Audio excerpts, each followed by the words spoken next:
शल्य पर्व में कर्ण की मृत्यु के पश्चात कृपाचार्य द्वारा संधि के लिए दुर्योधन को समझाना, सेनापति पद पर शल्य का अभिषेक, मद्रराज शल्य का अद्भुत पराक्रम, युधिष्ठिर द्वारा शल्य और उनके भाई का वध, सहदेव द्वारा शकुनी का वध, बची हुई सेना के साथ दुर्योधन का पलायन, दुर्योधन का ह्रद में प्रवेश, व्याधों द्वारा जानकारी मिलने पर युधिष्ठिर का ह्रद पर जाना, युधिष्ठिर का दुर्योधन से संवाद, श्री कृष्ण और बलराम का भी वहां पहुंचना, दुर्योधन के साथ भीम का वाग्युद्ध और गदा युद्ध और दुर्योधन का धराशायी होना, क्रुद्ध बलराम को श्री कृष्ण द्वारा समझाया जाना, दुर्योधन का विलाप और सेनापति पद पर अश्वत्थामा का अभिषेक आदि वर्णित है।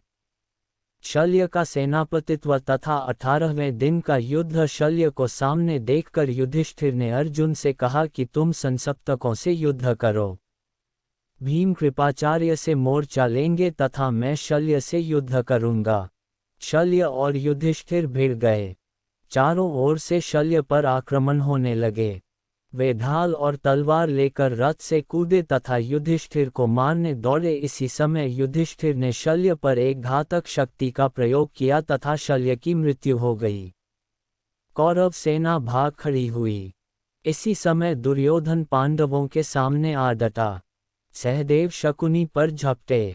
शकुनी का पुत्र उलूक अपने पिता की रक्षा के लिए बढ़ा, पर सहदेव ने उसके प्राण ले लिए। सहदेव ने शकुनी पर भी एक तीर छोड़ा तथा शकुनी भी मारा गया।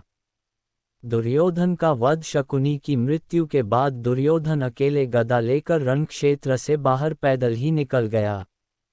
वह दूर सरोवर में जाकर छिप गया। उसे छिपते हुए कुछ लोगों ने देख लिया। कृष्ण ने कहा कि बिना दुर्योधन का वध किए पूरी विजय नहीं मिल सकती। उसी समय गांव से आने वाले लोगों ने बताया कि उस सरोवर में एक मुकुटधारी व्यक्ति को छिपते हुए हमने देखा है। कृष्ण के कहने पर भीम ने दुर्योधन को अपशब्द कहकर ललकारा। दुर्योधन बाहर आ गया। उसी समय उसके गुरु बलराम उधर से आ निकले। कृष्ण ने दुर्योधन को युद्ध के लिए तैयार हो जाने को कहा। दुर्योधन ने कहा, मैं युद्ध के लिए तैयार हूं, पर धर्म युद्ध होगा और मेरे गुरु बलराम निरीक्षक होंगे। भीम तथा दुर्योधन में गदा युद्ध छिड़ गया। कृष्ण ने अपनी जांघ पर थपकी मारी जिससे भीम को दुर्योधन की जांघ तोड़ने की अपनी प्रतिज्ञा याद आ गई। गदा युद्ध में कमर के नीचे प्रहार नहीं किया जाता। दुर्योधन की जांघ की हड्डी टूट गई। गिरते ही भीम ने उसके सिर पर प्रहार किया। बलराम इस अन्याय युद्ध को देख क्रोधित होकर भीम को मारने दौड़े, पर कृष्ण ने उन्हें शांत कर दिया। पांडव वहां से चले गए तथा धृतराष्ट्र और गांधारी बिलख बिलख कर रोने लगे। अश्वत्थामा का सेनापतित्व। कौरवों के केवल 3 ही महारथी बचे थे, अश्वत्थामा, कृपाचार्य और कृतवर्मा। संध्या के समय जब उन्हें पता चला कि दुर्योधन घायल होकर पड़े हैं, तो वे तीनों वीर वहां पहुंचे। दुर्योधन उन्हें देखकर अपने अपमान से क्षुब्ध होकर विलाप कर रहा था। अश्वत्थामा ने प्रतिज्ञा की कि मैं चाहे जैसे भी हो, पांडवों का वध अवश्य करूंगा।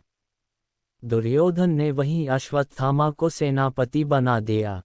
शल्य पर्व के अंतर्गत 2 उपपर्व है और इस पर्व में 65 अध्याय हैं।